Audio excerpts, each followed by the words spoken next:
이제 오늘은요, 이제 마지막 지난번에 동방박사와 메시아의 별에 대해서 시간 관계상 다 못해드렸기 때문에 오늘 이제 메시아 탄생을 알리는 동방박사들이 보았다는 그 별이 무엇인지에 대해서 이제 오늘 말씀드리겠습니다. 보통 그 크리스마스 카드 같은데 보면 이런 식의 그림이 이제 많이 보입니다. 예루살렘이나 베들레헴 상공에 이상한 별 하나가 껌뻑껌뻑하고 있는 저런 그림을 보게 되는데, 이런 식의 그림은 사실적인 그림이 아닙니다.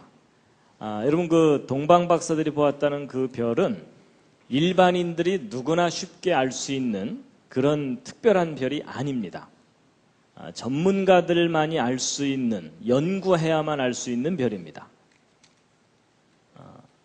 왜냐하면 성경에 그 근거가 있습니다. 마태복음 2장 2절의 말씀인데 함께 한번 읽으시겠습니다. 시작. 유대인의 왕으로 나시니가 어디 계시뇨? 우리가 동방에서 그의 별을 보고 그에게 경배하러 왔노라 하니 헤롯 왕과 온 예루살렘이 듣고 소동한지라. 여기를 보시면요, 동방박사들이 예루살렘에 와가지고 왕이 탄생했고 우리가 그 별을 보고 왔다고 말을 하니까 그때서야 헤롯 왕과 그 예루살렘 사람들이 소동을 일으켰다고 돼 있죠. 그러면 동방박사들이 오기 전까지는 사람들이 그 내용을 알고 있었다는 겁니까? 모르고 있었다는 겁니까? 까맣게 모르고 있었다는 겁니다. 동방박사들이 오고 나니까 그때서야 그런 일이 있었어? 하고 소동을 일으켰다는 겁니다. 그래서 일반인들이 알 수 있는 별이 아니라 전문가들이 연구해야 되는 별입니다. 이런 거 아닙니다. 저런 거 아닙니다. 그랬을 때 이제 그 동방박사들이 보았다는 그 별이 도대체 뭐겠느냐 하는 건데, 이제 그것에 대해서 그동안 여러 사람들이 나름대로 주장해 온 것들이 있었습니다. 그래서 어떤 사람들은 혜성이 나타나서 메시아 탄생을 알렸을 거다라는 주장도 하기도 하지만, 혜성은 누구나 다 알 수 있는 좀 이상한 별입니다. 그렇죠? 그러니까 혜성은 메시아 탄생을 알리는 별은 아닙니다. 그랬을 때 이제 지금까지 학자들이 연구한 내용 중에 가장 객관적인 근거가 분명한 내용을 이제 오늘 소개해 드리는데요. 동방박사들이 보았다는 그 메시아 탄생을 알리는 별이 무엇이었을 거라고 보고 있냐면, 태양계 내에 하나님께서 행성들을 두셨습니다. 근데 그 행성들이 메시아 탄생을 알리는 역할을 했을 것이다 라고 보고 있습니다. 우리가 알고 있는 목성, 토성, 금성 이런 별들이 메시아의 탄생을 알리는 역할을 했다라고 보고 있는데, 이제 왜 그러한지 이제 말씀을 드릴 텐데요. 여러분, 하나님께서 이 천지 창조하실 때 해와 달과 별들을 만드신 첫 번째 목적, 창세기 1장 14절에 함께 읽으시겠습니다. 시작. 징조와 사시와 일자와 연한을 이루라. 첫 번째 목적이 징조입니다. 하나님께서 역사 속에서 어떤 중요한 사건을 일으키실 때 하늘의 별들로 하여금 사인을 보내게 하셨습니다. 그 대표적인 예가 바로 이 동방박사들이 보았다는 메시아의 별입니다. 여러분, 그 태양계 내에는 9개의 행성이라고 저는 배웠었는데, 최근에 명왕성이 탈락한 거 아십니까? 예, 명왕성을 집어넣자니 명왕성보다 더 행성에 포함될 수 있는 별들이 더 있기 때문에 더 많이 집어넣자니 골치 아프니까 아예 하나 빼자 이러고서 명왕성을 탈락시켰습니다.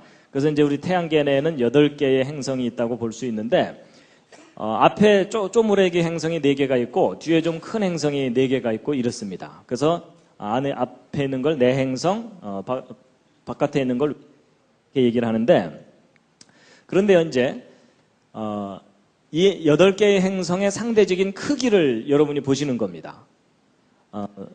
요 세 번째 것이 지구입니다. 그리고 지구에서 아주 밝게 보이는 별이 요 금성입니다. 샛별이라고 하죠. 그래서 지구에 아주 가깝기 때문에 밝게 보이고, 그 다음에 이제 목성은 지구에 비하면 이렇게 큽니다. 그래서 이 행성 중에 가장 크기 때문에 왕별입니다. 그래서 이름도 주피터인데, 주피터가 누구죠? 예, 그리스 로마 신화에 나오는 제우스인데 신들의 왕이죠. 그래서 이 목성은 고대로부터 왕의 운명을 점칠 때 연구했던 별이고 왕을 상징하는 별입니다. 그다음에 이제 토는 그 세턴인데요. 세턴은 그 농부의 신이라고 하는데 땅의 왕을 상징하는 또는 악한 왕을 상징하는 그런 별이라고 오래전부터 알려져 있는 별입니다. 그런데 예수님 탄생할 때 이 목성과 토성이 예수님 탄생 직전에 하늘에서 이상한 움직임을 보입니다. 그것이 메시아 탄생을 알리는 사인이다라고 해석을 하고 있는 겁니다. 그래서 이제 이 9개 행성 예수님 탄생을 알리는 역할을 했다라고 이제 보고 있는데요. 제가 이제 오늘 내용을 말씀드리기 전에 한 분을 좀 소개를 해드려야 됩니다. 제가 지난번에 요나의 표적이라든지 성경의 연대기 연구에 관해서 이제 소개를 해드렸는데 그 내용은 제가 연구한 게 아닙니다. 저는 시간이 없기 때문에 별로 연구를 잘 못합니다. 다른 분들이 연구를 많이 잘 해놓은 것을 일반 사람들에게 전달하는 그런 역할을 이제 사명으로 알고 하고 있습니다. 바로 이제 오늘 소개해드린 내용, 지난번 요나의 표적 이야기라든지 그런 내용들을 연구하신 분이 바로 이제 이분입니다. 유진 폴스틱이라는 분인데 그리 널리 알려진 분은 아닙니다. 이제 이분이 한국전에 참전했던 분입니다. 그래서 그 비행기가 폭격하기 전에 무전병들이 뭐 폭격할 장소를 알려주고 그러는 거 있죠. 하여튼 그런 역할을 했던 분인데 한국전에 참전한 것을 계기로 해서 신앙을 갖게 됐습니다. 하나님을 믿고 전쟁의 그 참상 속에서 이제 신앙을 갖게 됐는데 그리고 이제 미국으로 돌아가셨어요. 이분이 이제 전공은 전기공학입니다. 그래서 이제 공학을 하신 분인데 미국에 돌아가셔서 루터교라고 하는 교회에서 신앙생활을 착실하게 잘 하고 있었고 혹시 배터리가 소리가 끊겼다 하는데 좀 바꿔주실 수 있으면 사업을 하셨는데 여러분 그 전봇대를 고치려면은 사다리차가 필요하거든요. 근데 이제 보통 이게 운전하는 사람 따로 있고 올라가서 고치는 사람 따로 있어가지고 이제 사람이 2명이 필요합니다. 근데 이분이 무슨 장치를 개발했냐면 혼자 몰고 가서 혼자 고칠 수 있는 장치를 개발한 거예요. 그러면 전기 회사에서는 인건비를 반으로 줄일 수 있으니까 그 장치를 마구마구 사준 거예요. 그런 바람에 이분이 돈을 많이 벌어가지고 밤새 숲에 세다 잠들고 뭐 이렇게 된 겁니다. 그래서 이분이 경제적으로도 충분히 안정되고 또 신앙생활도 착실하게 잘 지내고 있었어요. 그런데 이분이 좀 충격적인 사건을 겪었는데 그게 뭐냐면 루터교가 분열이 된 거예요. 그 분열의 원인 중에 하나가 뭐였냐면 성경에 대한 이해 문제로. 그러니까 성경을 기록된 그대로 믿는 보수적인 그런 관점을 가진 분들하고 성경을 기록된 그대로 믿지는 않지만 그래도 하나님이 우리에게 주신 귀한 말씀이다. 이렇게 좀 개방적인 생각을 가진 분들하고 서로 의견이 다른 바람에 교단이 분열이 된 거예요. 근데 이분은 순수한 마음에서 신앙생활 하다가 그렇게 분열되는 모습을 보고 충격을 받아갖고 이 성경이 정말 기록된 그대로 사실인지 아닌지 내가 좀 연구를 좀 해봐야 되겠다. 이래가지고 재산을 싹 정리해갖고 연구소를 만들었는데 그게 성경 역사 연구소입니다. 그래서 지난번에 말씀드렸던 그 과학적인 연구 방법으로 성경을 창세기부터 계시록까지 성경 전체 역사를 정확하게 이제 정리하는 일을 하게 된 거예요.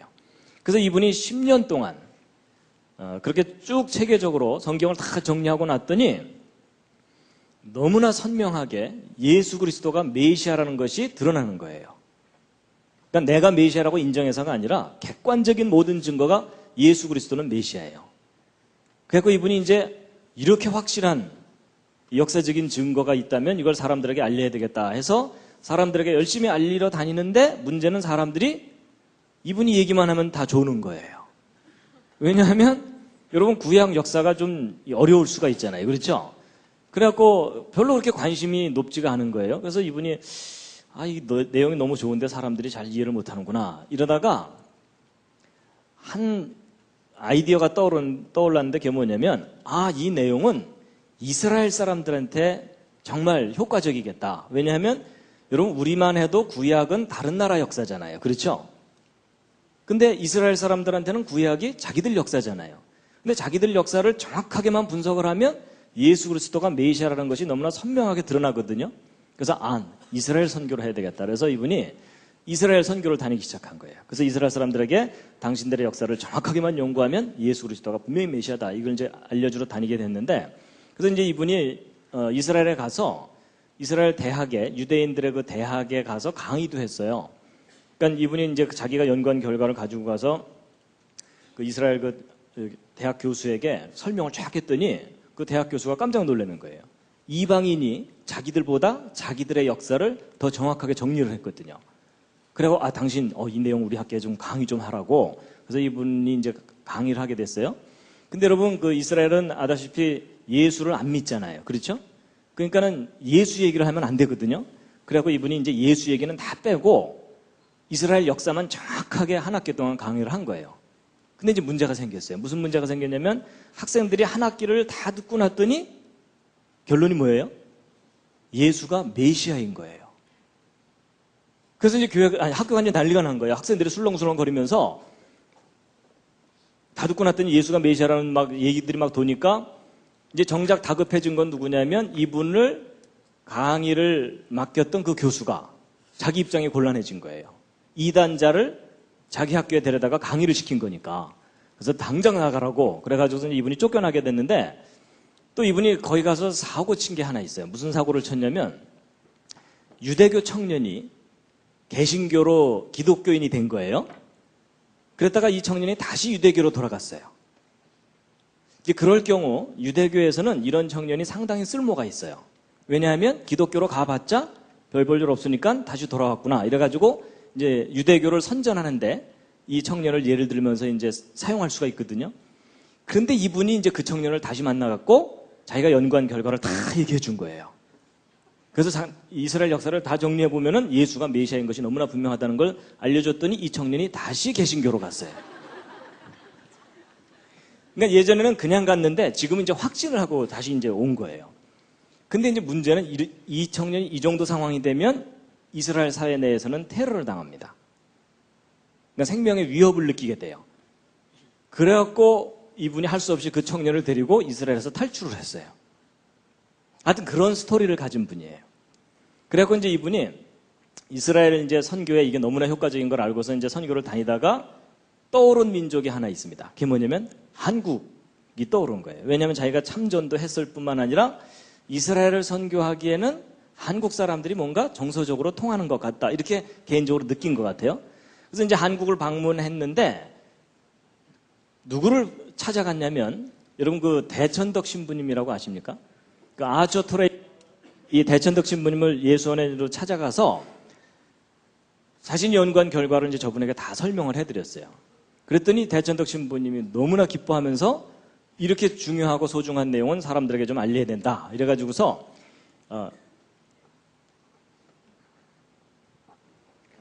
알려야 된다 그래가지고서 이분을 어디에 소개를 해드렸냐면 한동대학교에 소개를 해주죠. 한동대학교 이제 1995년도에 개교한 기독교 대학인 걸 이제 아실 겁니다. 그래서 이제 한동대학교에 개교할 때 이분을 소개시켜요.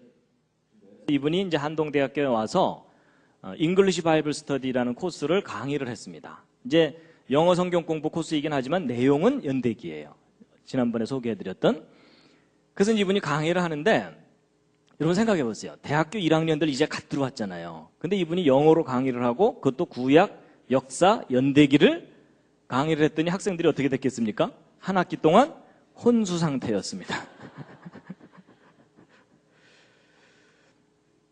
그런데 이제 이분이 거기서 이 연대기 강의를 했는데 마침 이제 저도 이 한동대학교 개교할 때 이 창조과학 강의할 사람이 필요하다 그래서 저도 이제 한동대학교에 이제 내려가게 된 겁니다. 95년도에.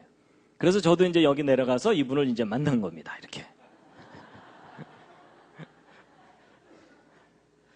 근데 이분이 저를 만나더니 너무 좋아하는 거예요. 왜 좋아하냐면 성경을 곧이곧대로 믿는 바보가 또 하나 있거든.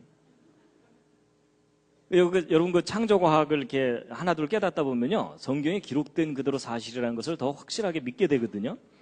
근데 이제 그런 비슷한 사람을 만나니까 너무 기뻐하면서 자기가 연구한 결과를 저한테 다 주면서 이걸 좀 사람들한테 좀 알리라고 이제 그래갖고 제가 이제 이분을 만나게 된 계기가 된 겁니다. 그래서 이제 저는 이제 과학을 공부를 했으니까 혹시 이분이 뭐 과장을 하거나 이 뻥을 친 거 없나 이러면서 이제 이분이 이제 연구한 결과를 쭉 훑어보고 이제 강의도 들어보고 했는데 제 개인적으로는 상당히 객관적이고 탁월한 연구를 한 거고, 이제 저도 그렇지만은 이스라엘에 가서 이제 공부도 하시고 온 분들이 이분이 한 연구 결과에 대해서 상당히 긍정적으로 아주 훌륭하게 역사를 잘 정리했다고 이제 평가를 하거든요. 바로 이제 이분이 이제 연구한 그 내용들을 정리한 책이 요 4권의 책인데, 제가 이제 오늘 여기 좀 잠깐 갖고 나왔습니다. 그래서 이 4권의 책에 성경 역사를 이제 다 꼼꼼하게 정리를 해가지고 창조 때부터 지금까지 역사를 이제 정리한 겁니다. 그래서 이제 이분이 연구한 결과 중에 한 주제 중에 하나가 이제 크리스마스에 관한 이야기입니다. 그래서 이제 크리스마스에 관한 이야기를 이제 해드릴 텐데요. 여러분, 이제 우리가 이제 12월 달이 됐기 때문에 곧 성탄절이 오잖아요. 그래서 이제 매년 12월 25일이면 예수님의 탄생일을 기념해서 우리가 이제 축하를 하는데, 근데 여러분, 12월 25일이 예수님의 진짜 탄생일이 아닌 건 아시죠? 혹시 이 말에 또 심히 충격을 받으신 분 계시지 않습니까? 여러분, 12월 25일이 예수님의 진짜 탄생일이 아니라는 것은 오래전부터 알려져 왔어요. 그래서 국민일보에 몇 년 전에 그 특집 기사도 나오고, 그래서 12월 25일은 아니다 이렇게 돼 있습니다. 근데 이제 그날이 아닌 건 아는데 정확한 날짜들을 사람들이 잘 모르니까 그냥 계속 우리가 12월 25일을 지키고 있을 뿐이거든요. 그래서 12월 25일을 크리스마스로 지키는 것은 유럽과 아메리카 국가의 영향을 받은 나라들이 주로 지킵니다. 러시아 정교회나 그리스 정교회 또는 아프리카 쪽의 콥트 교회들은 1월 달에 예수 그리스도의 탄생일로 지킵니다. 그래서 나라마다 예수님의 탄생일을 서로 다르게 지킵니다. 그래서 이제 12월 25일을 예수 그리스도의 탄생일로 정하게 된 동기가 뭐냐? 예수님이 탄생하시자마자부터 예수님의 탄생일을 지킨 게 아닙니다. 그로부터 수백 년 지난 후에 뒤늦게 예수 그리스도의 탄생일을 추정을 해서 지키거나 이런 것인데, 이제 12월 25일 탄생일에 대한 몇 가지 주장이 있습니다. 이제 그 중에 하나가 뭐냐면, 우리는 지금 그레고리안 달력이라고 하는 양력 달력을 쓰고 있는데, 그 달력 이전에는 율리우스력이라는 이 천문학자들이 주로 쓰는 그런 달력이 있거든요. 줄리어스 시저가 만든 달력인데, 그 율리우스력으로 볼 때 동짓나라에 해당되는 날을 예수 그리스도의 탄생일로 정했다라는 주장이 하나 있고요. 또 뭐가 있냐면은 로마 제국 시절에 로마 사람들의 축제일이 12월 17일에서 24일입니다. 근데 이 기간 동안 선물 교환도 하고 그런다 그러는데, 이제 12월 25일이 태양이 탄생한 날이다 이래가지고서 자기들이 축제일로 지키는 그런 날이 있는데, 그날하고 결부시켜서 예수 그리스도의 탄생일로 정하게 됐다라는 주장들이 있습니다. 근데 이제 이런 것들은 정확하지 않고 반대 의견도 있기 때문에 대략 요 정도만 소개해드리고, 이제 정작 중요한 것은 예수 그리스도의 진짜 탄생일인데, 이제 탄생일은 조금 뒤에 설명드리기로 하고요. 일단 하나 이제 우리가 얘기해야 될 게 뭐냐면, 여러분, 우리가 지금 2006년을 살고 있는데, 이것이 이제 서력기원이라 그래서 예수 탄생 이후부터의 연대라고 우리가 알고 있잖아요. 그래서 예수님이 탄생하셨을 때를 기준으로 해서 Before Christ, Anno Domini 그래가지고서 BC와 AD 이걸 나눈다고 이제 우리가 알고 있죠. 근데 여러분, 예수 그리스도가 실제 탄생한 연도도 지금 현재로부터 정확하게 2006년 전이 아닙니다. 그럼 도대체 이 기준점은 어떻게 정한 거냐 하는 건데요. 이것은 어떻게 정한 거냐면, 지금으로부터 1474년 전인 AD 532년에 그렇게 정확하지 않은 기록에 근거해서 예수 그리스도 탄생일을 추정한 것인데, 그때 당시에 어떤 기록이 있었냐면, 예수는 약 500년 전에 죽었으며 3월 25일 날 부활하였다, 이런 기록이 있었는데 그걸 근거로 추적한 겁니다. 그래가지고 여기서부터 500년 전에 예수 그리스도께서 십자가에 달리셔서 죽었으니까 그로부터 30여 년 전에 탄생하셨을 거다라고 추정하게 된 겁니다. 그래서 이제 이 기점으로부터 이제 2006년이 지난 건데, 그런데 이제 예수 그리스도의 탄생 연도를 찾아낼 수 있는 중요한 인물이 하나 있습니다. 그게 누구냐면 헤로드 왕입니다. 여러분, 헤로드 왕이 죽기 직전까지 거의 미친 거 아시죠? 이제 예루살렘과 그 주변 지역을 다스리는 왕으로 이제 세워졌는데, 로마 제국 시절에. 근데 왕권에 대한 집착이 너무 강한 바람에 주변에 자기 왕권을 노리는 사람들을 다 죽입니다. 그래서 막 아내도 죽이고 아들도 죽이고 다 죽이는데 막 죽이다가 떠오르는 사람들이 있었어요. 그게 누구냐면 얼마 전에 동방 박사들이 와갖고 왕이 탄생했다고 얘기했잖아요. 그렇죠? 그거 찾아서 죽여야 되죠. 그래가지고 성경 기록 아시는 대로 그 박사들에게 자세히 알아본 그때를 표준해서 2살부터 그 아래로 다 죽였다 이렇게 돼 있죠. 근데 저 이제 아이들을 학살하는 사건이 있고 난 직후에 헤롯 왕이 죽습니다. 그러면 우리가 헤롯 왕이 언제 죽었는지만 정확하게 알고 나면 그로부터 대략 한 2년 전쯤 예수 그리스도가 탄생하신 거라는 거죠. 근데 헤롯 왕이 언제 죽었는지에 대한 기록이 있습니다. 그게 뭐냐면 여러분 요세푸스라 그래서 로마 제국 시절에 유대 역사를 정리한 사람입니다. 근데 그 요세푸스가 기록하기를 헤롯 왕이 죽을 때 월식 현상과 금식일이 연거푸 있었을 때 죽었다는 거예요. 근데 여러분 이 월식 현상, 금식일 이런 이야기가 나오면 이제 여러분이나 저나 기뻐요. 왜 기쁘죠? 지난번에 말씀드린 대로 저런 현상들은 정확하게 컴퓨터를 이용해서 찾아낼 수 있다고 그랬죠? 그래가지고 이 월식 현상과 금식일이 이제 연거푸 있었던 데를 찾아내면 되고요. 그 다음에 이제 시리아의 통치자인 퀸틸리우스 바루스라는 사람이 통치할 때 헤롯 왕이 죽었다는데 이 사람은 이제 BC 5년에서 2년 기간 동안 통치를 했습니다. 그 다음에 이제 악티움 해전이라 그래가지고요. 이 고대사에서 유명한 건데 여러분 그 클레오파트라 아시죠? 클레오파트라하고 마르쿠스 안토니우스가 짝짝꿍이 돼갖고 옥타비아누스하고 패권 다툼을 했던 유명한 해전이 악티움 해전입니다. 여기서 누가 이겼게요? 옥타비아누스가 이깁니다. 그리고 이 둘은 죽습니다. 그리고 이제 이 옥타비아누스가 나중에 아우구스투스라는 칭호를 얻게 되는데 성경에는 아우구스도라고 나왔습니다. 그런데 이 해전이 바로 언제 있었냐면 BC 32년에 있었는데 그로부터 27년 후에 헤롯 왕이 죽었다는 겁니다.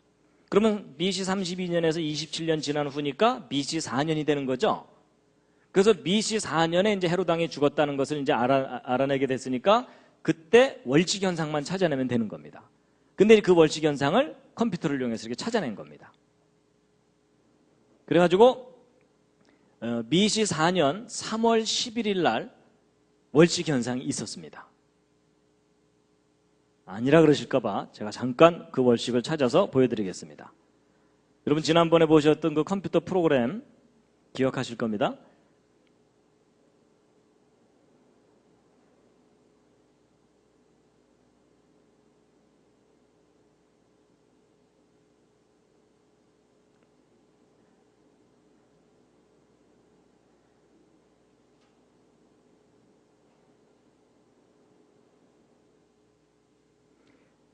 이게 이제 BC 4년 3월 13일인데 이게 이제 그 달력에 이제 서로 그 줄리안 달력과 그레고리안 달력의 그 차이 때문에 이제 하루 이틀 정도 차이가 나게 되는데요.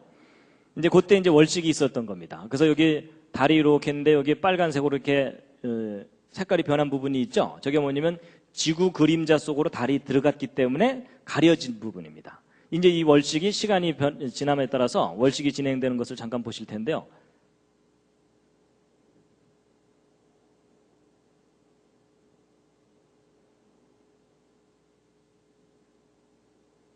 보셨죠? 그래서 그때 월식을 컴퓨터를 이용해서 다 찾아낼 수가 있습니다. 이렇게.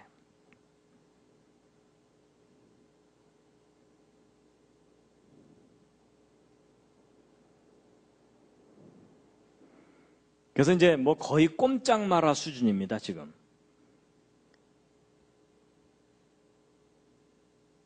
이제 월식 2004년 5월 14일 날 그 프라하에서 이게 월식을 본 것을 사진 찍은 것을 그 인터넷에 이제 올려놓은 걸 제가 잠깐 보여드린 거고요. 이제 그렇다면 이제 BC 4년이 그 헤롯 왕이 죽은 때가 이제 맞다면 예수님은 BC 6년 경쯤 태어나신 거거든요. 그랬을 때 그 예수 그리스도의 탄생에 대해서 이 초대 교부 중에 하나인 터툴리안이라는 분이 언제 탄생했다고 이제 기록을 해놨냐면 그 시리아의 통치자가 아까는 그 퀸틸리우스 바루스였는데 이제 예수 그리스도의 탄생은 세터니너스가 이 시리아를 통치할 때 탄생했다는 겁니다. 근데 이 사람이 미시 9년에서 6년 기간 동안 통치를 했거든요. 그러니까 요 기간 중에 예수 그리스도가 탄생하신 거예요. 그러니까 BC 6년일 가능성이 이제 높은 거죠. 근데 예수 그리스도의 탄생일에 대해서 이집트의 알렉산드리아라는 지역에 있었던 초대 교부 중에 한 사람이 세인트 클레멘트인데, 이 클레멘트라는 분이 예수 그리스도의 탄생에 관한 몇 가지 기록을 모아놓은 게 있어요. 그 중에 그 모아놓은 몇 가지 기록 중에 가장 객관적으로 입증 가능한 이제 날짜가 언제냐면, 이집트 달력으로 이분이 표기를 해놨는데, 이집트 달력으로 파코몰 25일입니다. 이집트 달력으로. 근데 요걸 일단 무엇으로 바꿔야 되냐면 이스라엘의 달력으로 바꿔야 됩니다. 그 구약 달력으로. 그걸로 바꿔놨더니 2월 28일이에요. 구약 달력으로. ER28라 그래서. 근데 이제 이스라엘 달력은 음력이거든요. 그럼 이제 저것을 우리가 현재 쓰고 있는 양력 달력으로 바꾸면 5월 14일이 되는 겁니다. 그래서 클레멘트가 수집한 기록 중에 하나가 옳다면, 조건은 붙어요. 예수 그리스도의 실제 탄생일은 BC 6년 5월 14일이라는 겁니다. 갑자기 화이트 크리스마스의 환상이 깨지시지 않습니까? 우리는 하도 오랫동안 겨울에 예수 그리스도의 탄생을 맞았었기 때문에 늘 화이트 크리스마스를 꿈꿨잖아요. 근데 이 기록이 맞다면 예수님은 5월 달에 오신 거니까 계절의 여왕 5월에 오신 겁니다. 꽃피는 봄에 님이 오신 거예요. 근데 저도요, 제가 이제 뉴질랜드에 가서 거기서 크리스마스를 보낸 적이 있었거든요. 거기는 남반구니까는 크리스마스 때가 여름입니다. 한여름 땡볕에 크리스마스를 지내려니까 너무 이상한 거 있죠. 그래서 이게 뭐 북반구에 사느냐 남반구에 사느냐에 따라서 크리스마스가 전혀 다른 느낌입니다. 그런 것처럼 우리도 너무 화이트 크리스마스를 고집할 필요는 없습니다. 자, 그런데 이제 BC 6년 5월 14일이 예수 그리스도의 탄생일이 맞다면 그걸 뒷받침할 만한 객관적인 증거가 있어야 되잖아요. 그렇죠? 이제 그 증거가 바로 이제 이 표입니다. 이제 이 표를 이해하시면 되는데요. 여러분, 예수님이 BC 6년 5월 14일 날 탄생하셨다면 예수 그리스도의 탄생일을 입증해 줄 만한 인물이 하나 있습니다. 그게 누구냐면 세례 요한입니다. 세례 요한은 예수 그리스도보다도 6개월 먼저 태어난 예수님을 예비한 선지자죠. 여러분, 세례 요한과 예수님은 무슨 관계죠? 혈연 관계로는 사촌 관계입니다. 누가 형이죠? 세례 요한이 당연히 형입니다. 6개월 먼저 태어났으니까. 세례 요한의 아버지가 누군지 혹시 아십니까? 성경을 보면 나오는데요. 사가랴입니다. 정 기억이 안 나시면 슈퍼에서 물건을 사가랴 뭐 이렇게라도 좀 외워주시면 감사하겠습니다. 그래서 세례 요한의 아버지 이름이 사가랴고 어머니의 이름이 엘리자벳입니다. 근데 사가랴의 직업이 뭘까요? 제사장입니다. 제사장인데 어느 팀 제사장이냐면 아비야 반열의 제사장이라고 성경에 나옵니다. 이런 게 무슨 말이냐면 다윗 왕이 솔로몬에게 정권을 넘겨주기 직전에 제사장 제도를 정비를 해갖고 24팀을 만들어서 한 팀이 한 주씩 성전 봉사를 하도록 제도를 만들었어요. 그래서 24팀이 7일씩 근무를 하니까 168일마다 자기 팀 순서가 들어오게 돼 있는데 바로 이제 이 사가랴가 아비야 팀 제사장인 겁니다. 그러면 이제 세례 요한이 예수님보다 6개월 먼저 탄생했다면 세례 요한이 잉태된 때를 거꾸로 추적할 수가 있겠죠. 그걸 추적해 보면은 BC 7년 3월 24일인데 그럼 세례 요한이 이때 잉태되었다는 근거가 있느냐? 있습니다. 그게 뭐냐면 여러분 성경을 보면은 세례 요한의 탄생 스토리가 자세하게 나오는데 세례 요한의 아버지 사가랴와 어머니 엘리자벳은 나이가 많고 아이가 없었어요. 그래서 이제 아브라함처럼 자식을 포기하고 있었던 상황이었어요. 근데 세례 요한의 아버지 사가랴가 자기 팀 순서가 돌아와서 제사장 직무를 수행하러 들어갔거든요. 제비를 뽑는 바람에 자기가 걸려갖고 이제 성소로 들어가게 돼요. 근데 성소에 들어가서 누구를 만납니까? 가브리엘 천사를 만나요. 근데 그 천사가 뭐라 그래요? 대뜸 네가 아들을 낳을 거다. 믿어지겠어요? 안 믿어지겠어요? 이미 생물학적으로 아이를 낳을 수 없는 상황이 됐는데 자기가 아들을 낳게 된다니까 안 믿었죠. 안 믿어서 어떻게 됐습니까? 벌 받아요. 무슨 벌을 받습니까? 네가 아이를 낳을 때까지는 말을 못하게 될 거다. 이렇게 됐죠? 그래서 그 순간부터 말을 못하는 바람에 성전에서 성소에서 나온 다음에 사람들하고 필담으로 나눴다고 성경에 자세하게 나오죠? 그러면 이제 이 사가랴가 성소에서 나온 다음에 아내와 동침했겠어요? 안 했겠어요? 버텼을까요? 아닐걸? 뭐 이러면서? 그럴 리가 없죠. 그렇죠? 왜냐하면 자기가 지금 증거를 받았으니까. 그럼 이제 우리가 뭘 확인해 보면 되냐면 이때가 아비야 반열 제사장들이 직무를 수행할 때인지를 확인해 보면 되거든요. 근데 아주 공교롭게도 이때가 그때예요. 그걸 검증해 보았더니. 그러면 일단 이제 5월 14일이 예수님의 탄생일 가능성이 높잖아요. 근데 이제 이걸 뒷받침해 주는 것이 바로 하늘의 별들이 이상하게 움직이는 현상이에요. 여러분, 세례 요한이 잉태됐을 때부터 예수 그리스도가 탄생할 때까지 요 1년여 기간 동안 하늘에서 목성과 토성이 춤을 춥니다. 이상한 춤을. 춤추는 거 아시죠? 이렇게. 자, 이제 그 춤을 추는데 여러분, 이 토성이 좀 더 느리게 돌고 목성이 좀 빠르게 돌거든요. 왜냐하면 토성이 좀 바깥쪽에서 돌기 때문에 천천히 돌아요. 목성은 앞에서 좀 빨리 돌고. 그래서 토성이 앞서서 가고 있는데 목성이 뒤따라오더니 토성하고 춤을 추는 거예요. 그러니까 이런 거예요. 세례 요한이 잉태되기 직전부터 이제 토성이 앞서서 가고 있는데 목성이 뒤따라오더니 야, 같이 놀자 이러면서 춤을 추는 거예요. 이제 이 현상이 바로 메시아 탄생을 알리는 사인이었다라고 해석되는 현상입니다. 그래서 이 목성은 아까 말한 대로 왕을 상징하는 별이라고 했죠. 이 토성은 악한 왕을 상징하는 별이라고 알려져 있기도 하고 몇 가지 해석이 있긴 한데 하여튼 이 해석이 가장 이제 합리적이라고 보고 있는데, 그래서 이 진짜 왕이 악한 왕을 물리친다라는 그런 개념이라는 거예요. 그래서 이제 목성과 토성에 대해서 좀 말씀을 드리면요. 이제 목성과 토성이 자기 궤도를 갖고 있는데 이제 이렇게 요 기간 동안에 만났다 헤어졌다 만났다 헤어졌다 만났다 헤어졌다 이런 일들을 이제 반복하게 됩니다. 여러분, 그 목성은 이 태양이 요 중심에 있으면 11년마다 한 바퀴씩 돕니다. 이 공전주기라고 하거든요. 그 다음에 이제 토성은 30년 정도마다 한 바퀴씩 돌아요. 근데 지구는 1년에 한 바퀴씩 도니까 얘네들 돌게 되면 지구는 안에서 아주 방정맞게 도는데 얘네들은 천천히 돕니다. 그래가지고 얘네들이 주기가 서로 다르기 때문에 20년마다 한 번씩 하늘에서 만나요. 그러니까 보통은 목성 저기 있으면 토성은 저쪽에 있고 이러거든요. 근데 20년마다 한 번씩 만나기 때문에 2000년 5월 28일 날 한 번 만났거든요. 그러다가 이제 2020년 12월 21일이 돼야만 또 하늘에서 또 만납니다. 그러니까 아주 느리게 한 번씩 만나는 거예요.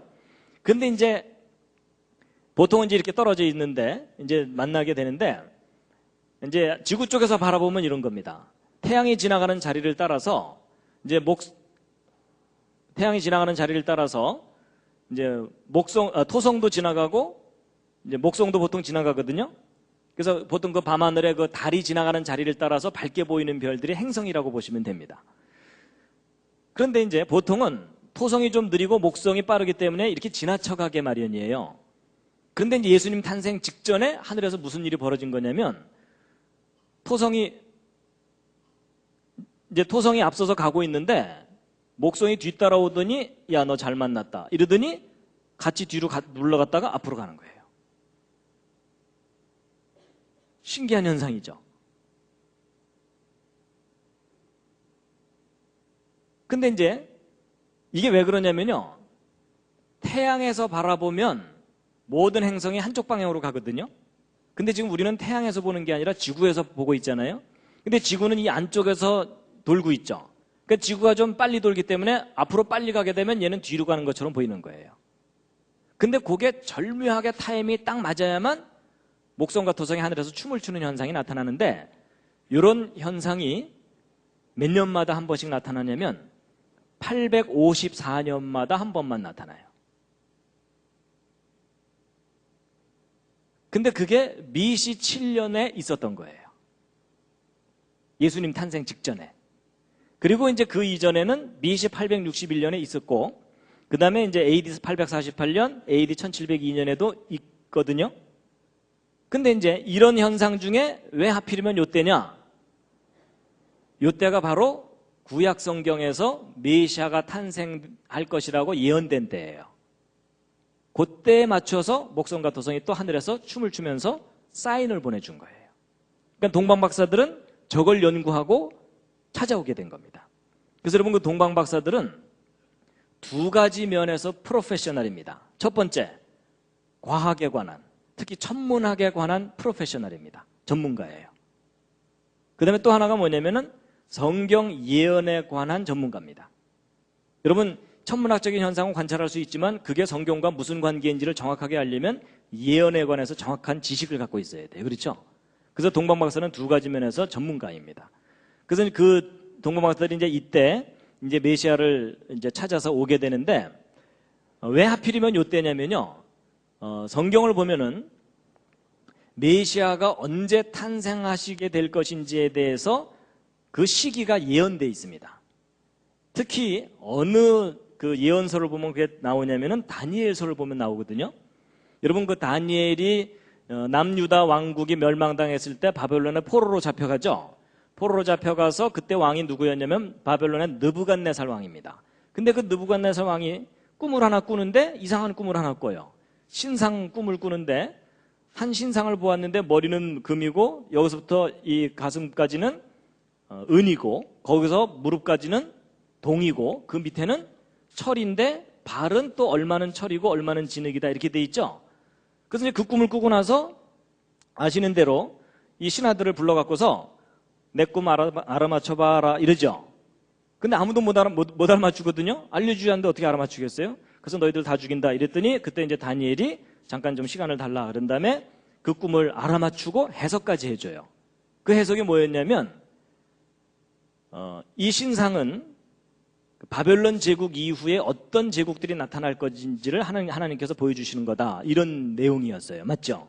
그래서 이 머리, 금으로 상징된 이 머리는 바벨론 제국이고 그리고 바벨론 제국 다음에 그 다음 제국이 나타날 거고 그 다음 제국이 나타날 거고 또 네 번째 제국이 나타나게 될 텐데 그 네 번째 제국, 그러니까 이 신상의 발 밑을 뜨인 돌이 하나가 내려와서 이 발 밑을 친다고 돼 있거든요. 그러면 이 금신상이 가루가 돼가지고 막 흩어져 버리는 내용인데 그 뜨인 돌이 무엇을 상징하는 거냐면 메시아를 상징하는 겁니다. 그래서 이 메시아가 네 번째 제국 때에 오게 될 것이다라고 돼 있어요. 그래서 첫 번째 제국이 바로 바벨론 제국이라면 그때 당시 이스라엘을 지배했던 이 제국들이 바벨론 다음에 페르시아, 헬라, 로마로 이렇게 변하거든요. 그러면 이 바벨론 제국으로부터 네 번째 제국이 로마 제국이죠. 그러니까 로마 제국 때에 메시아가 온다는 거예요. 그리고 좀 더 자세하게 말씀드리면 이 발은 얼마는 철이고 얼마는 진흙 이렇게 돼 있거든요. 그럼 이 철은 로마를 상징하는 거라면 진흙은 뭐겠느냐 하는 건데, 여러분 아까 그 헤로드 왕이 예수 그리스도가 탄생할 때 죽이려고 하죠. 자, 근데 그게 이제 역사 속에서 무엇과 관계되어 있냐면요. 여러분 헤로드 왕이 혹시 어디 출신인지 아십니까? 일단 경상도는 아닙니다. 전라도도 아니고요. 헤로드 왕이 어디 출신이냐면 에돔 족속 출신입니다. 근데 에돔 족속이 그 조상이 누군지 혹시 아십니까? 에서입니다. 에서. 에서가 누구의 형이죠? 야곱의 쌍둥이 형이죠. 근데 여러분 재밌는 게 뭐냐면 야곱과 에서가 무엇을 놓고 서로 다투냐면 장자권을 놓고 서로 다툽니다. 근데 누가 장자권을 뺏어가요? 야곱이 뺏어가니까 에서가 야곱을 죽이려고 하죠. 근데 놀랍게도 그 상황이 예수님 때 그대로 일어나요. 여러분 에서의 후손이 헤롯이거든요. 야곱의 후손이 누굴까요? 예수 그리스도입니다. 그렇죠? 근데 야곱과 에서가 장자권을 놓고 서로 싸웠는데 이제 진짜 장자가 된 건 누구예요? 야곱이 장자가 됐죠? 그런 것처럼 예수님 때 먼저 왕으로 있던 사람이 누구냐면 헤롯이거든요. 근데 새 왕이 탄생했다 그러죠. 그러니까 이 왕이 새로 탄생할 왕을 죽이려고 하죠. 그게 마치 에서가 야곱을 죽이려는 상황과 아주 비슷한 상황이에요. 그때 야곱은 도망갔잖아요. 도망갔다 다시 돌아오죠. 그런 것처럼 예수님도 헤롯이 죽이려고 그러니까 어떻게 해요? 이집트로 도망갔다가 다시 돌아오죠. 상황이 참 비슷하게 닮았죠. 그래서 에서가 야곱을 죽이려고 했던 그 상황이 어떤 의미에서 보면 이 헤롯 왕과 예수님에 대한 예언이라는 겁니다. 메시아 탄생할 때 어떤 상황이 전개될지에 대한. 그래서 그 다니엘이 보았던 그러니까 느부갓네살 왕이 보았던 그 금신상에 관한 예언을 정확하게만 이해하고 있었다면 언제 메시아가 올게 된 것을 알게 되냐면 헤롯 왕 때, 로마 제국 시절에 헤롯 왕 때 에돔 족속 출신이 왕이 되었을 때 메시아가 온다는 거예요. 그러한 상황하고 이 목성과 토성이 하늘에서 춤을 추는 상황이 일치하게 된 때가 바로 저 때예요. 이제 앞뒤가 이해가 되시죠? 안 돼도 할 수 없습니다. 진도 나가야 됩니다. 그래서 이제 바로 BC 7년부터 6년 그 어간에 이 목성과 토성이 하늘에서 이제 사인을 보내주는 겁니다. 그러니까 동방 박사들이 저 현상을 보고서 드디어 이제 오셨구나 하고 이제 찾아오게 됐다라는 이야기입니다. 그래서 이제 그때 동방 박사들이 보았다는 그 목성과 토성의 움직임을 이제 잠깐 이제 보실 텐데요.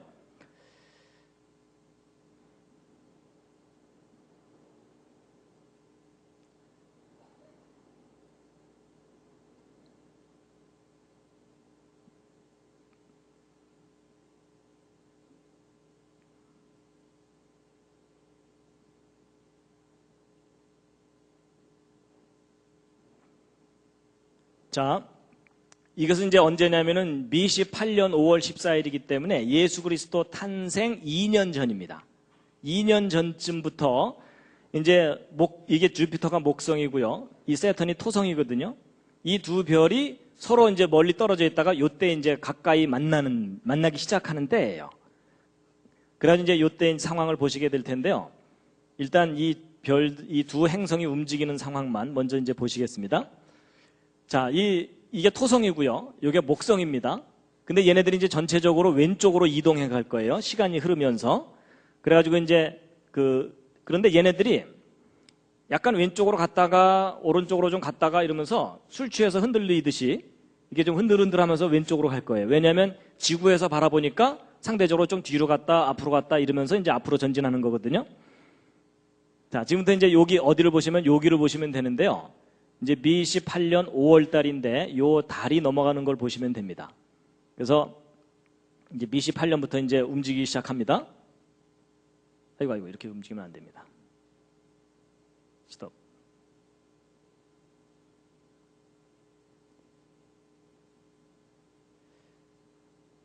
자, 이제 BC 8년부터 이게 9월, 10월, 11월 이렇게 되잖아요.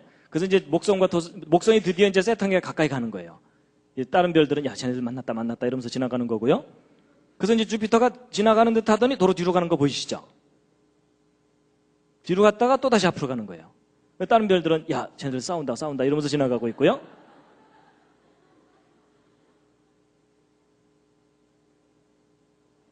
보셨죠?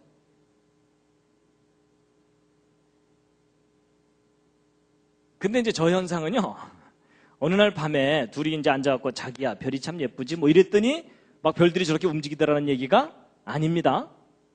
저런 움직임을 알아차리려면 1년 이상의 기간 동안에 매일 밤 저 두 별들을 관찰을 해가지고서 그래프를 그려야 돼요.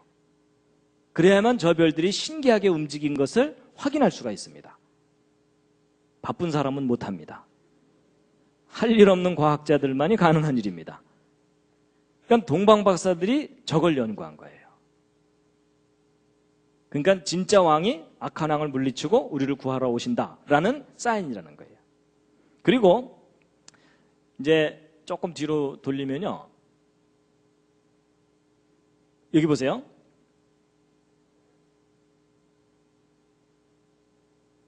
여기 지금 토성, 목성이 있는데 여기 비너스가 가까이 오죠. 이 비너스가 뭐죠? 그리스 로마 신화에서 여신이죠, 여신. 근데 그러면 저 비너스는 뭘 의미할 것 같습니까? 성경의 그 예언하고 관계해서 한번 생각해 보세요. 메시아 탄생할 때 어떤 상황에서 탄생한다고 예언이 돼 있죠? 보라, 처녀가 잉태하여 아들을 낳으니 그 이름을 임마누엘이라 하라 이렇게 돼 있죠? 진짜 왕이 악한 왕을 물리치러 오는데 처녀의 몸에서 태어난다. 그게 성경에서 메시아에 관해서 예언된 가장 중요한 내용이거든요. 근데 그 상황을 저 세 별이 나타내주고 있다라고 보고 있어요.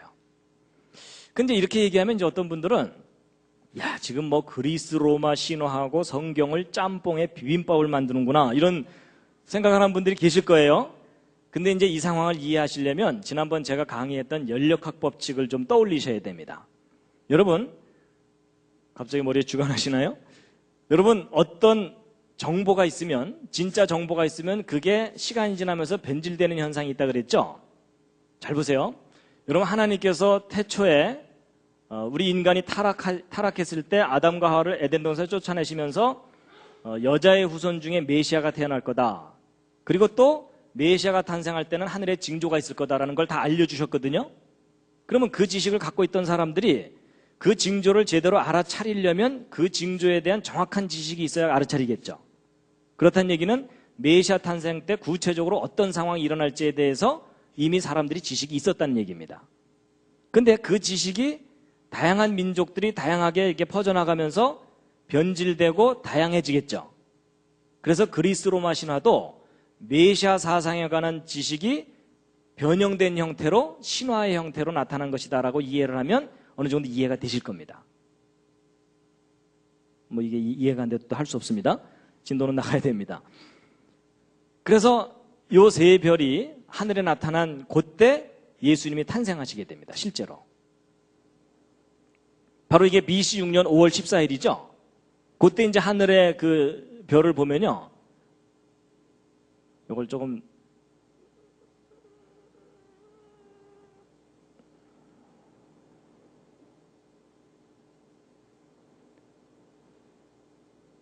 보세요.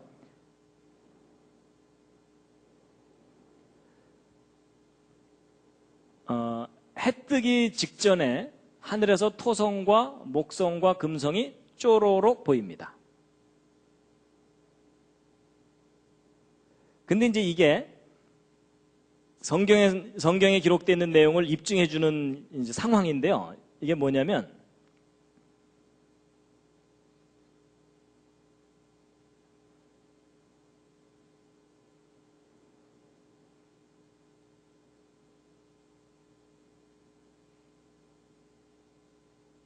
자, 보세요. BC 6년 2월 28일입니다. 2월 28일이면은 예수님 탄생 조금 직전이거든요. 직전까지 이 목성과 토성이 태양 왼쪽에 있어요. 태양 왼쪽에 있다는 얘기는 뭐냐면요, 이제 지구가 여기 있으면 태양이 여기 있고 목성과 토성은 그 뒤쪽에 있는 겁니다.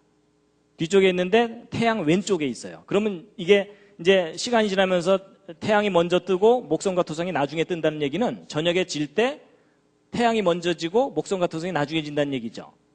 그러니까 이 동방 박사들이 저 별을 관찰할 때에는 밤새 이 두 별이 춤을 추는 현상을 관찰할 수 있었거든요.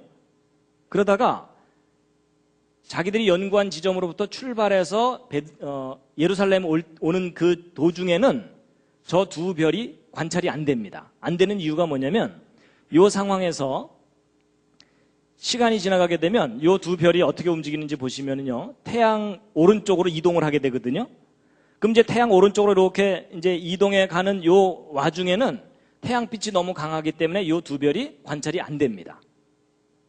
그러다가 이 두 별들이 태양 오른쪽으로 딱 나타나야 이제 어떤 일이 벌어지냐면, 매일 아침 해 뜰 때 얘네들이 먼저 뜨고 태양이 나중에 뜨는, 그러니까 이걸 좀 뒤로 돌렸다 앞으로 이제 다시 돌려버리면요,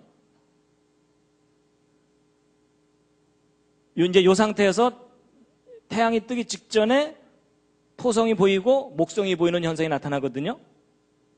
자, 그럼 이제 저게 이제 뭘 의미하냐면요, 동방 박사들이 예루살렘에 왔어요. 헤로드 왕에게 얘기했죠.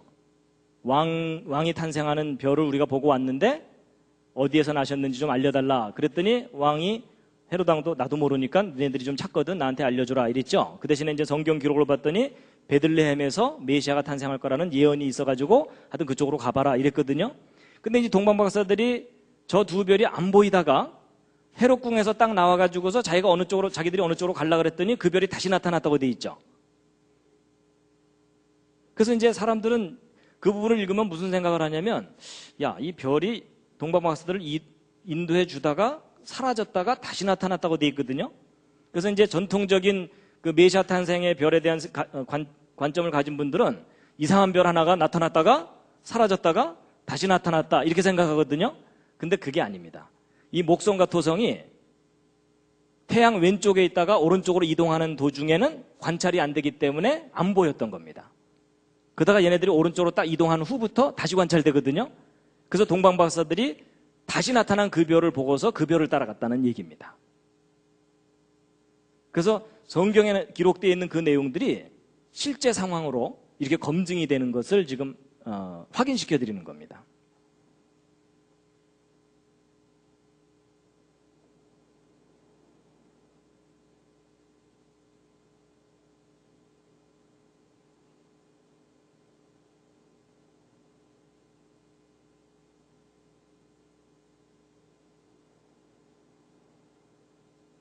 잠시 기지개를 한번 쫙 켜시겠습니다.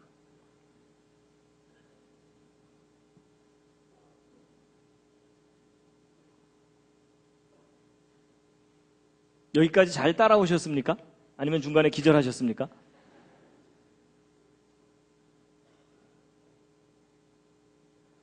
지금 2000년 전에 메시아 탄생을 알렸던 그 별에 대해서 확인시켜 드리는 중입니다. 사실 이게 컴퓨터가 개발되기 전까지는 불가능한 일입니다. 근데 이게 지금 가능해진 이유가 컴퓨터로 과거를 직접 볼 수 있기 때문입니다. 그래서 예전에 보통 그 성경 그 마태복음이나 이렇게 읽으면서 메시아 탄생을 알리는 별이 나타났었다는 얘기를 믿지 않는 사람들은 아주 허황된 신화처럼 생각을 했습니다. 근데 이게 신화가 아니라 역사적인 사실이었다는 것을 이제 과학적으로 확인할 수 있게 된 거란 얘기입니다. 그래서 이제 그 세례요한의 잉태부터 예수님 탄생 때까지 목성과 토성이 하늘에서 춤을 추면서 메시아 탄생을 알렸던 부분에 대해서 이제 확인을 시켜드렸는데요. 그러면 도대체 그때 그 예수님을 경배하러 왔던 동방박사들은 누구겠느냐 하는 것에 대해서 여러 가지 주장이 있습니다. 이제 그 중에 가장 심한 주장 중에 하나가 한국 사람들이었을 거다 이런 주장입니다.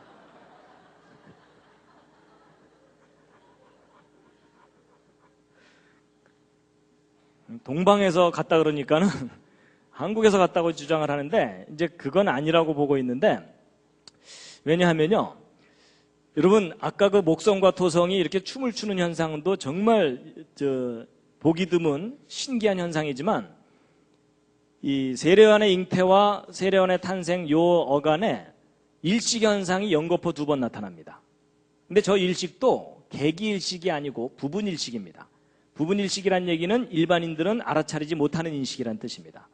전문가만이 알 수 있는데, 근데 여러분 지난번에 말씀드린 대로 일식현상은 어느 한 지역에서 일식현상을 본다는 건 아주 드문 일이거든요. 근데 그 일식을 같은 장소에서 6개월 간격으로 연거푸 본다는 것은 더 드문 현상입니다. 그런데 그 현상이 요때 또 겹쳐서 나타납니다. 근데 이런 일식현상을 볼 수 있는 장소는 제한되어 있기 때문에 예루살렘으로부터 그렇게 먼 지역일 수가 없습니다. 지리적으로.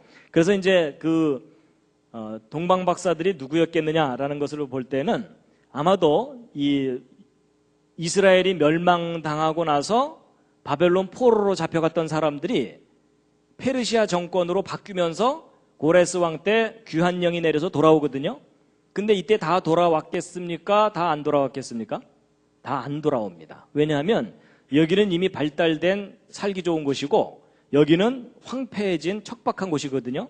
그러니까 이 사람들이 다 돌아오지 않고 일부 개척적인 정신을 가진 사람들만 돌아옵니다. 나머지는 여기 계속 눌러앉아서 살게 되는데, 근데 이것도 아마도 하나님께서 남겨두셨을 거라고 봐요. 왜냐하면 여러분 이쪽 이 황폐한 곳에서는 체계적인 과학적 연구를 할 수가 없습니다. 아마 이쪽에 남아있던 사람들이 그 발달된 학문과 풍부한 자료들을 가지고 철저하게 연구한 다음에 왔을 거라고 보는데, 이때 남아있던 사람들도 자기들이 포로 생활을 했었기 때문에 계속 메시아 사상을 갖고 있었을 거거든요. 그래서 메시아 사상을 가지고서 철저하게 연구한 그 메시아를 기다렸던 그 후예들이 드디어 메시아 탄생을 알리는 별을 보고 찾아왔을 거라고 보고 있습니다. 그래서 조금 전에 이걸 보시면은요, 요 현상을 목격한 후로부터 예수님 탄생 어간까지 이동해서 와야 되거든요. 한국에서 출발해서는 도저히 여기까지 못 옵니다. 그래서 아마 바벨론 쪽에 포로로 잡혀갔던 사람들이 그 후손들이 아마 메시아 사상을 갖고 박사가 돼서 찾아왔을 거다라고 추정하고 있습니다.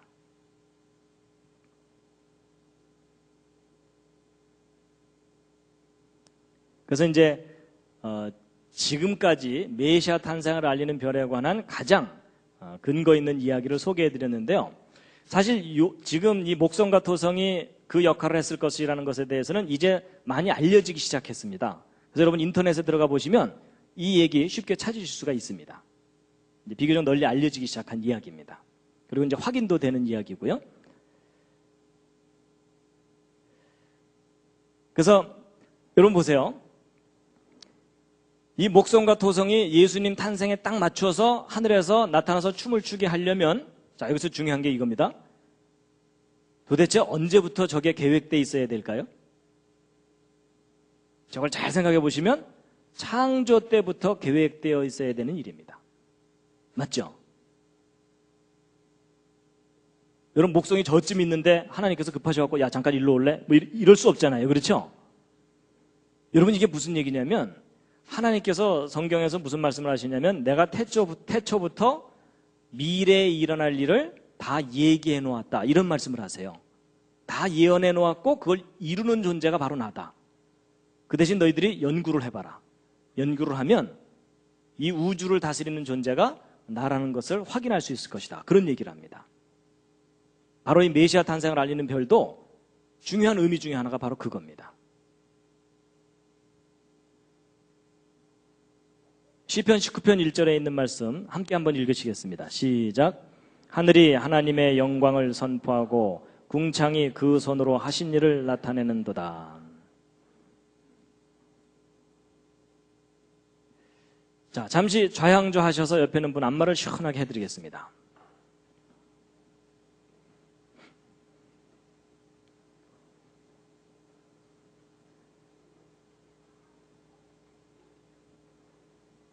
안마를 시작한다는 얘기는 강의가 쉽게 끝날 것 같지 않다는, 반대로도 해주시고요.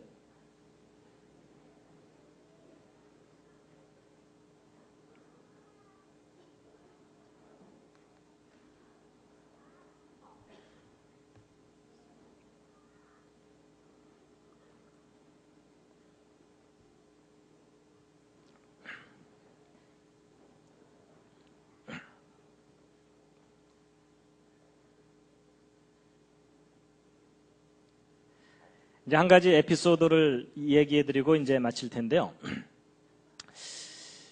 여러분 그 예수님의 탄생일이 BC 6년 5월 14일이 맞다면, 조건은 붙어요.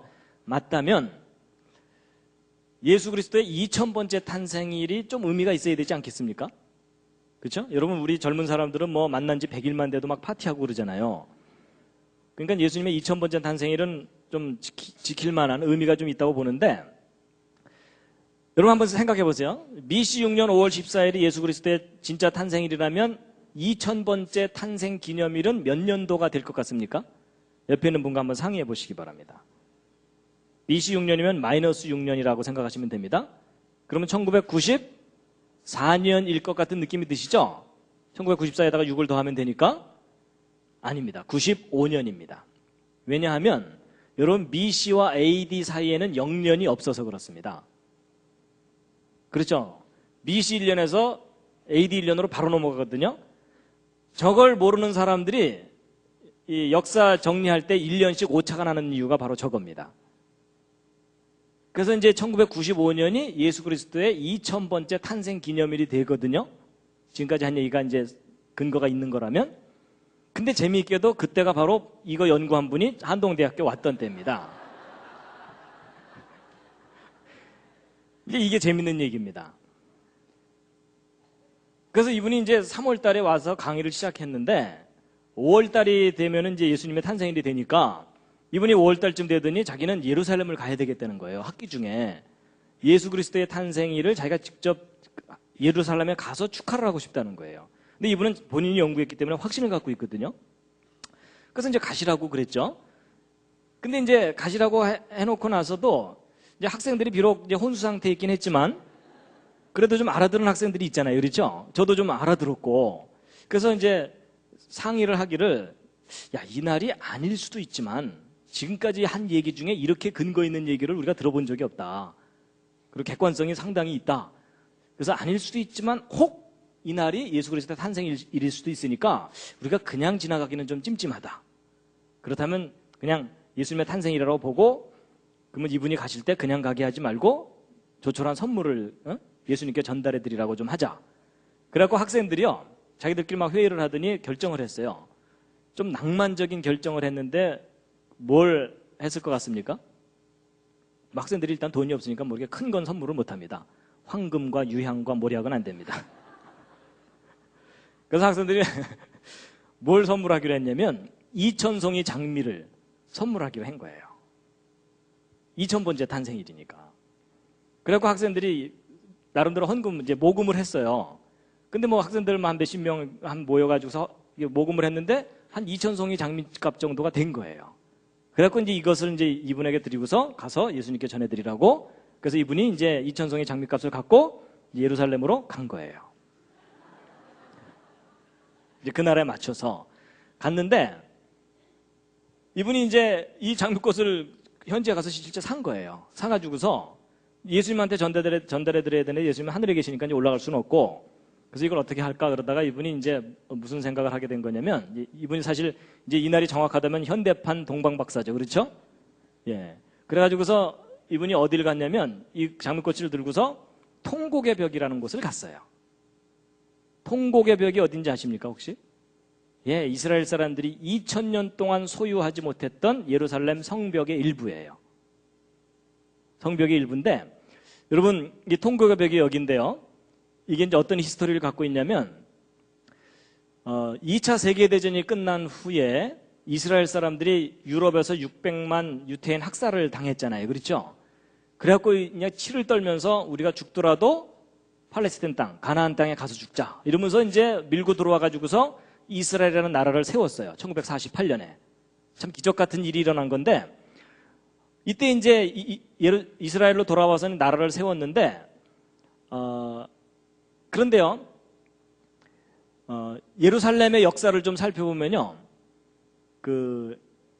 이 제2성전을 지은 때가 이제 BC 516년인데, 요 제2성전이 헤로드 왕 때 이제 증축이 돼요. 그리고 나서 지난번에 말씀드린 대로 예수 그리스도 십자가에 달리신 후에 40년 후인 AD 70년에 멸망당했다 그랬죠. 이때 이제 제2성전이 완전히 파괴됩니다. 이제 성전이 완전히 파괴된 거예요. 그때 서쪽 벽만 남겨놓고 파괴시켜 버렸는데, 로마 제국 시절에는 이제 유대인들은 이제 전 세계로 흩어져 버리고 로마 제국 시절에는 유대인들이 성전에 접근하지 못하도록 했어요. 그리고 동로마 제국 시절에는 성전 파괴 기념일 날만 이 예루살렘 하루만 접근하도록 허용을 한 겁니다. 그리고 이제 아랍 쪽이나 이쪽 요 기간 동안에는 이제 접근을 제대로 못 하고 있고, 십자군 때 잠깐 이제 좀 평화의 시기가 있었어요. 그래서 이제 거의 2000년 동안 이 예루살렘 가고 싶어도 가고 있지 못했는데 1948년 드디어 이스라엘 사람들이 예루살렘으로 돌아오게 된 거예요. 돌아오긴 했는데 문제는 1948년에 나라를 세운 이후부터 1967년도까지는 요르단이 관할하고 있었기 때문에 예루살렘 성전터를 접근을 못하고 있었어요. 그러다가 이제 1967년에 무슨 일이 벌어졌냐면 제3차 중동전쟁이 있었는데요. 이제 처음에 이제 나라 세웠을 때도 전쟁이 있었고 그 후에 또 한 번 있었는데 세 번째 중동전쟁입니다. 여러분 이 이스라엘이 여기에 있는데 요 지도를 보시면 요 녹색으로 된 것이 이슬람, 아랍 국가들입니다. 그 틈새에 이스라엘이 껴있는 거예요. 얼마나 얄미워요. 그렇죠? 그래갖고 이 주변 아랍국들은 요 이스라엘을 몽땅 지중해로 빠뜨리는 게 자기들이 해야 될 첫 번째 일이에요. 그래갖고 이 이스라엘을 멸망시키기 위해서 여러 차례 전쟁을 하게 되는데 1967년에도 그 전쟁이 일어났어요. 그래갖고 그 전쟁 때 바로 옆에 있는 시리아, 요르단, 이집트가 직접 공격해 들어왔어요. 어느 날 갑자기. 그리고 이제 주변 국가인 이라크, 쿠웨이트, 수단, 알제리아, 사우디아라비아가 주변에서 계속 돕고, 그래서 이제 망해라 이러면서 이제 쳐들어왔는데 6일 만에 전쟁이 끝났어요. 누가 이겼게요? 이스라엘이 이겼어요. 근데 왜 6일 만에 전쟁을 끝냈을까요? 안식일 지키려고. 실제로. 안식일 날은 싸울 수가 없잖아요. 그렇죠? 그러니까 6일 만에 전쟁을 끝낸 거예요. 정확하게는 132시간 30분 만에. 이집트 진영에서는 4일 만에 끝났고. 그래서 전쟁 시작하자마자 이스라엘이 거꾸로 각국의 수도들을 맹폭격을 해가지고 항복을 받아낸 거예요. 그래서 6일 만에 전쟁 끝나면서 그때 뺏은 땅이 이 초록색이에요. 6일 만에. 우리도 한번 해봐야 되겠죠? 우리 만주 땅 찾아야 되잖아요. 그래서 여러분, 이때 이 큰 땅을, 물론 거의 대부분 사막이긴 하지만 이 큰 땅을 뺏기고 여기도 뺏기고 그래서 그 이후로 계속 그 국제 뉴스에 나오는 게 뭐예요? 시나이 반도 돌려달라, 그 다음에 웨스트뱅크 돌려달라, 골란고원 돌려달라, 가자지구 돌려달라 이러면서 계속 분쟁을 일으켰던 게 바로 저 전쟁 때문입니다. 그런데 이제 문제는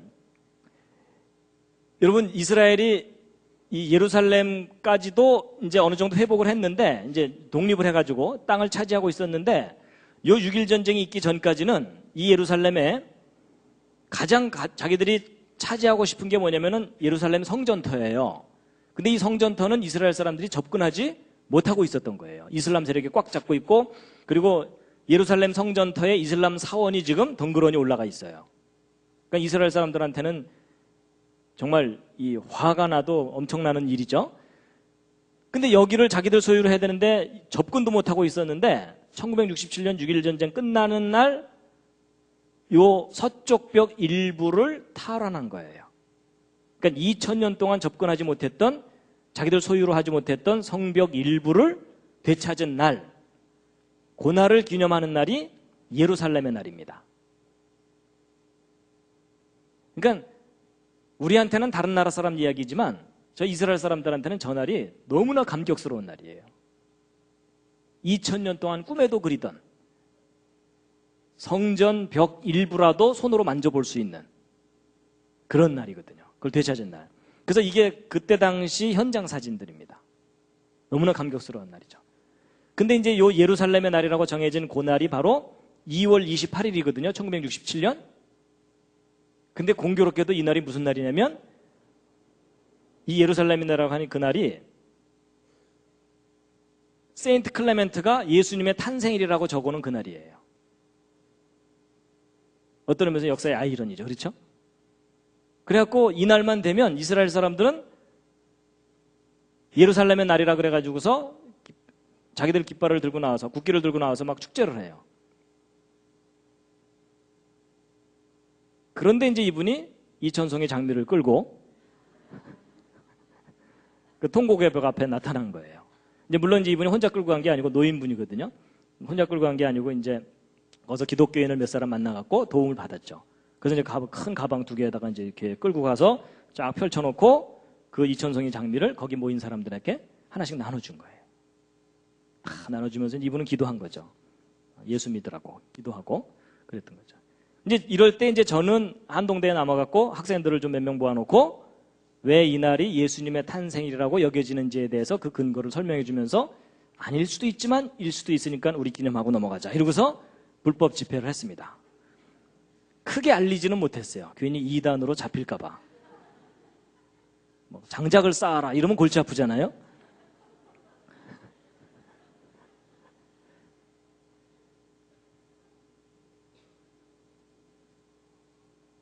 그래서 이제 이게 바로 예수 그리스도의 2000번째 탄생일에 관한 에피소드입니다. 이천송이 장미 사건입니다. 근데 아닐 수도 있어요. 나중에 이제 하늘 올라가서 예수님께서 아니었어 임마 이러면 제가 또 이제 한쪽에서 물통 들고 벌수고 있어야 돼요. 근데 지금까지 들은 이야기 중에 가장 근거가 있는 이야기입니다.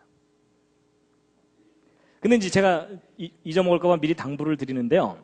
여러분, 제가 오늘 이 크리스마스 이 메시아 뵈러 가는 이야기를 하는 이유는 뭐 크리스마스 날짜를 정확하게 되찾자 이런 운동을 하려는 게 아닙니다. 괜히 또 듣고 오해하셔갖고 그런 운동 하지 마세요. 왜냐하면 여러분, 성경을 보면 예수님께서 성만찬은 꼭 하라고 명령하셨어요. 그렇죠? 그런데 내 생일 꼭 찾아서 챙기래 이런 말은 하신 적이 없어요. 그렇죠? 그래서 예수님이 명령하지 않은 거에 우리가 목숨 걸 필요가 없잖아요. 예. 여러분 그 12월 25일을 성탄절로 지켜온 지가 너무 오래됐기 때문에 그 관습을 바꾸는 일은 지극히 힘들어요. 너무나 많은 노력이 들고 차라리 그 노력으로 전도하고 선교하는 것이 훨씬 유익하다고 저는 생각합니다. 그런데 이제 굳이 이걸 말씀드리는 이유는 성탄절이나 그 모든 스토리를 신화라고 생각하는 사람들에게 신화가 아니고 역사적인 사실일 뿐만 아니라 그것에 대한 구체적인 근거가 다 이제 확인되고 있다는 것을 알려드리는 겁니다. 왜 그걸 알려드리냐면 하나님이 하신 일을 우리가 정확하게 알고 깨달아야 되잖아요. 그렇죠? 바로 이제 그런 이유 때문에 이제 알려드리는 겁니다. 그래서 이제 2000년 전에 있었던 그 사건을 이제 소개를 해드렸는데요. 여러분 이제 예수님의 탄생이라고 여겨지는 이 날은요 매년 날짜가 변해요. 왜냐하면 우리 음력 생일 매년 바뀌는 것처럼 변하게 돼 있어요. 그래서 그 2004년도에는 5월 19일이었고요. 2005년도에는 6월 6일이었고 2006년도에는 5월 26일이었고 이제 금년은 5월 26일이었죠. 근데 내년 2007년도에는 5월 16일이에요. 근데 저거 뭐 일일이 기억하실 필요 없고요. 인터넷에 들어가서 예루살렘의 날을 찾으시면 돼요. 그 날이 예수 그리스도의 탄생일이라고 추정되는 날이거든요.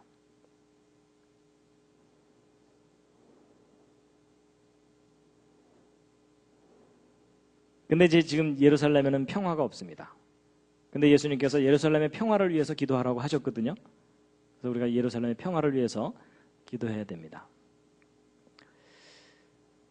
자, 이사야서 41장에 있는 말씀 함께 읽으시겠습니다. 시작. 나 여호와가 말하노니 너희 우상들은 소송을 일으키라. 야곱의 왕이 말하노니 너희는 확실한 증거를 보이라. 장차 당할 일을 우리에게 진술하라. 또 이전 일에 어떠한 것도 고하라. 우리가 연구하여 그 결국을 알리라. 혹 장래사를 보이며 후래사를 진술하라. 너희의 신됨을 우리가 알리라. 또 복을 내리든지 화를 내리라. 우리가 함께 보고 놀라리라. 여러분 지난 시간에 제가 말씀드렸던 왜 여호와 하나님이 유일한 신이신가? 그것에 대한 증거가 뭐라 그랬죠? 예언과 역사라 그랬습니다. 하나님께서 태초부터 미리 미래에 일어날 일을 다 예언해 두신 다음에 그걸 정확하게 이루어 나가십니다. 근데 문제는 우리가 그것에 대한 지식이 없으면 하나님 무슨 일을 하셨는지를 모르면 하나님이 유일한 신이시라는 것에 대한 확증을 못합니다. 근데 하나님께서 역사 속에 그 증거들을 다 두셨고 어떤 의미에서 보면 오늘날 컴퓨터가 개발된 것이 하나님이 하신 일을 보다 선명하게 마지막 때에 드러내시기 위해서 우리로 하여금 개발하게 하신 것이다라고 생각이 되기도 합니다. 그래서 2000년 전에 나타났던 메시아의 배로 가는 이야기를 해드렸습니다. 다시 한번 읽으시겠습니다. 시작. 유대인의 왕으로 나시니가 어디 계시뇨? 우리가 동방에서 그의 별을 보고 그에게 경배하러 왔노라 하니 헤롯 왕과 온 예루살렘이 듣고 소동한지라. 마지막 꽃다발입니다.